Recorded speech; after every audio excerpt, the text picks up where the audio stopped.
Chapter 1: The Cornerstone of Character.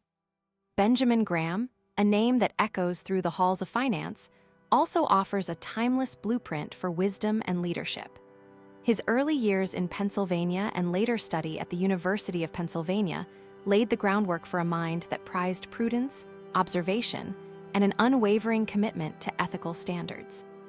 In the 1930s, when the world was still reeling from the Great Depression, Graham wrote a letter to a young investor that has become a quiet mantra. The wise man learns from the mistakes of others. This simple, honest observation became the bedrock of his teaching on leadership, leading not by daring, but by deliberate, well-founded choices. His book, The Intelligent Investor, is filled with short, memorable phrases that serve as checkpoints for any fledgling or seasoned leader. Know your limits. Measure before you act. The market is a voting machine, not a measuring stick. These directives are not just investment advice. They are lessons in how a leader must weigh evidence, stay grounded in reality, and maintain integrity in uncertainty.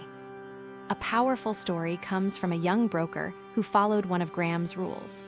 He waited for the market to present a genuine margin of safety before buying. When the market eventually surged, the broker's patient approach turned a modest investment into a lifelong partnership of knowledge and confidence. The motivational takeaway is simple. Wisdom in leadership starts with humility and the recognition that we learn most from watching others move wisely. Concrete steps you can take today include: set a daily reflection ritual to review decisions you made and the evidence that guided them. Create a leadership journal that tracks the principles you rely on, noting how they resolve real-world problems. And practice active listening in meetings, recognizing that every voice contains data you might otherwise miss. Conclusion on the chapter. The essence of Graham's wisdom is a disciplined, evidence-based leadership that balances caution with opportunity. To bring this into daily life, ask yourself what evidence backs your next decision and how that evidence aligns with your long-term goals. If you liked this insight, share it with a friend and subscribe for more wisdom and leadership. Chapter 2: The Art of Measured Daring. Graham's second core principle emerged during the 1950s when he advised investors to be fearful when others are greedy and be greedy when others are fearful.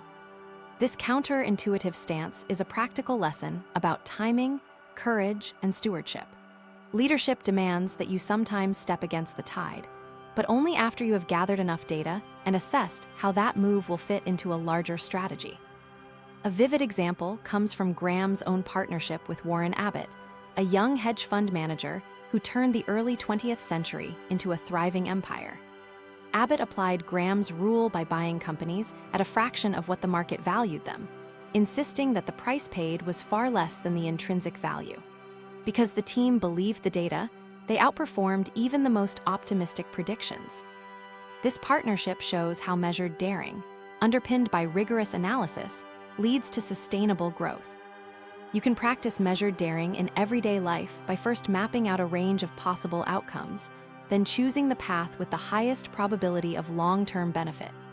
Set a risk calendar that lists potential actions and rates them on personal values and business impact. Talk to mentors or teammates who can offer a different perspective, ensuring your daring step is grounded. Remember, bravery in leadership isn't reckless. It is a purposeful stride toward a vision that other leaders might overlook. Conclusion on the chapter. Graham's insight reminds us that the true test of leadership is not just to take bold steps, but to take the right bold steps. Next time you face a difficult decision, ask whether the data points to a counterintuitive choice and whether that choice could lead to lasting value. If you found this section helpful, like it, share it, and subscribe for more wisdom and leadership. Chapter 3: Living the Lesson. Growing from theory to practice, Graham applied his own wisdom when he founded the First Pass-Through Fund in 1945, a venture that allowed small investors to pool resources and purchase high-quality bonds. This model was born from his observation that many individual investors would fail without collective power and disciplined strategy. The pass-through concept shows how leadership involves creating frameworks that empower others, ensuring they have the same tools for wise decision-making. Another story is about how Graham navigated the 1960s through a period of stock market volatility. He remained calm, used his principle of margin of safety, and guided investors through a turbulent decade. His calm leadership was not about ignoring risk. It was about understanding risk, preparing for it, and communicating that plan honestly to those who stood behind him.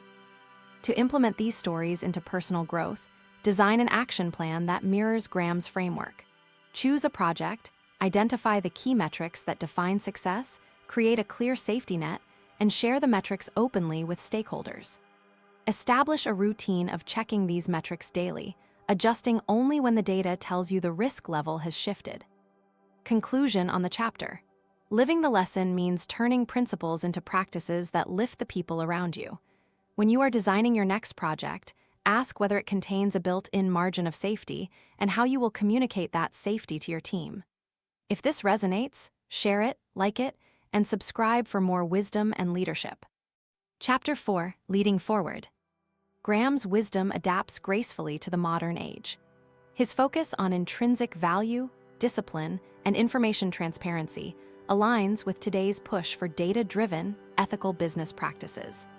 A modern leader can emulate Graham by embracing data analytics, setting rigorous performance indicators, and prioritizing honest communication. You can start by creating a leadership dashboard. Capture the metrics that matter most: profit margins, customer satisfaction, employee engagement. Update them weekly and make the data accessible to your team.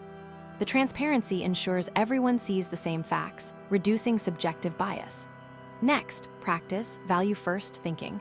Before you invest time or money, ask what value will this action deliver over the next 12-24 months. This mirrors Graham's margin of safety concept. Another concrete exercise is to set a quarterly retreat in a quiet place where your team can review past decisions, celebrate successes, and acknowledge missteps.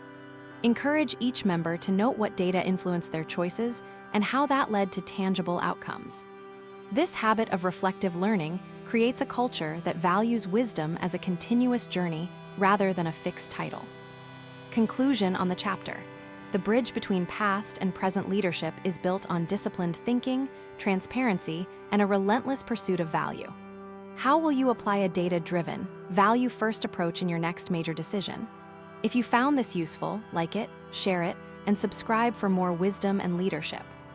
Chapter 5, The Legacy for Tomorrow. Graham's enduring message is clear. Wisdom is the slow accumulation of knowledge, the courage to apply it, and the humility to let others benefit. Leaders who build this legacy are not only successful, but also inspire others to adopt the same disciplined way of thinking. The core of his approach, self-education, systematic evaluation, and ethical stewardship, offers a roadmap for anyone looking to grow personally and professionally. To embody these lessons, start by committing to a 30-day learning challenge. Read one article, watch one lecture, or listen to one podcast on a subject you know nothing about. After each week, synthesize what you learned into a concise note. Integrate this new knowledge into at least one decision you face each week. Track the outcomes and adjust your approach accordingly. This iterative process mirrors Graham's market analysis cycle. Never forget to give back. Share your insights with colleagues, write a short memo on how a principle can improve a process, or mentor someone who is just starting. Leadership, at its core, is service, a responsibility to transform individual insights into collective progress. Conclusion on the chapter. Moving forward, let Graham's wisdom be a compass that points you toward thoughtful decisions, measured daring, and ethical stewardship. What are you willing to learn today that will shape your tomorrow? If you enjoyed this journey, share it, like it, and subscribe for more wisdom and leadership.